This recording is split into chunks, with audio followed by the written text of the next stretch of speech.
Hello friends, today we are going to see the recipe for crispy potato bites. Let's go into the video. Take 6 baby potatoes and peel the skin off and cooked partially.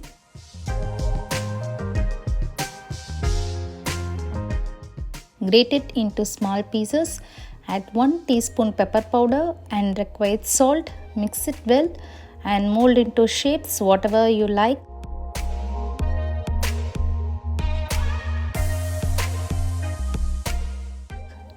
Preheat the oil pan, roast it at medium flame.